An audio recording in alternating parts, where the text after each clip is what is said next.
Hello everyone, welcome back to my channel. আশা করছি সবাই অনেক ভালো আছেন। তো আজ আমি আপনাদের সাথে শেয়ার করছি একটা শাকের রেসিপি। এটা খুবই সিম্পল একটা রান্না, তবে এর পুষ্টিগুণ কিন্তু অনেক বেশি। আর যেহেতু গরমের দিন, তো এই ধরনের শাক সবজি আমাদের অবশ্যই বেশি বেশি খাওয়া উচিত। তো চলুন দেখে নিই কীভাবে এই শাক ভাজিটা আপনারা খুব সহজে তৈরি করবেন। প্রথমে এখানে আমি একটা ফ্রাই প্যানে দিয়ে দিয়েছি 1 টেবিল চামচ মতো তেল, আর তারপর দিয়ে দিলাম মিডিয়াম সাইজের একটা পেঁয়াজ আর একটা আলু কুচি করে নিয়েছি। এবার পেঁয়াজ আর আলুটা কিছুক্ষণ ভেজে নেব তেলের সাথে। তারপর এখানে আমি দিয়ে দেব হলুদ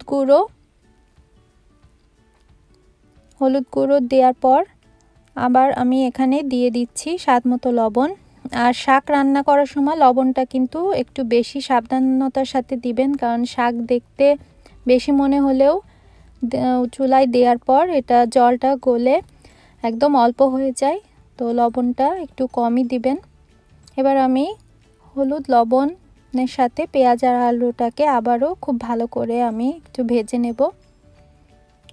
এবার দিয়ে দিলাম কয়েকটা কাঁচামরিচ, ঝাল যে যেরকম খান সেই হিসেবে দিবেন।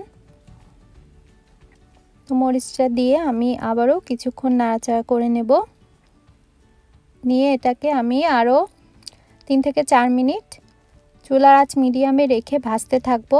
এরই মধ্যে আলু আর পেঁয়াজটাও মোটামুটি নরম হয়ে আসবে।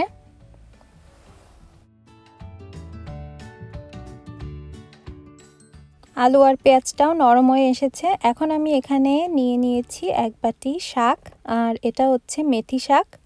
মেথি শাক তো বিভিন্নভাবে রান্না করা যায়, আর মেথি শাক কিন্তু খুবই উপকারী একটা শাক আমাদের শরীরের জন্য। এটা খেতে একটু তেতো লাগে, তবে এভাবে যদি ভাজি করে খান তাহলে কিন্তু তেতো ভাবটা চলে যায়। তো দেখতে পাচ্ছেন আমার আলু আর পেঁয়াজ ভাজা হয়ে গেছে।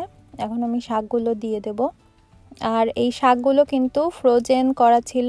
আসলে শাকগুলো আমাদের বাসায় আমরা লাগিয়েছিলাম, তো তার থেকে ফ্রোজেন করে রেখেছিলাম। এভাবে করে শাক আপনারা ফ্রোজেন করতে পারেন, কিন্তু ভালো করে ধুয়ে জিপলক ব্যাগে ভরে রাখলে আপনারা 1 বছর পর্যন্ত এই শাকগুলো এরকম ফ্রেশ খেতে পারেন।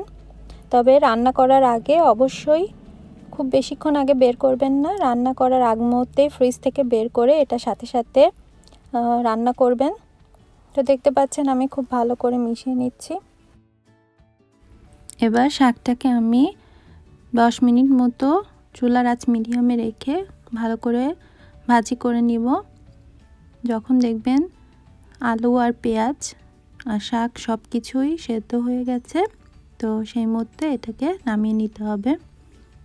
আর নামানোর আগে অবশ্যই একটু সরিষার তেল দিয়ে নেবেন, তাহলে টেস্টটা আরও ভালো আসবে।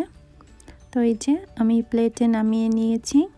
এখন গরম গরম ভাতের সাথে সার্ভ করুন এই মজাদার আর পুষ্টিকর মেথি শাক ভাজি।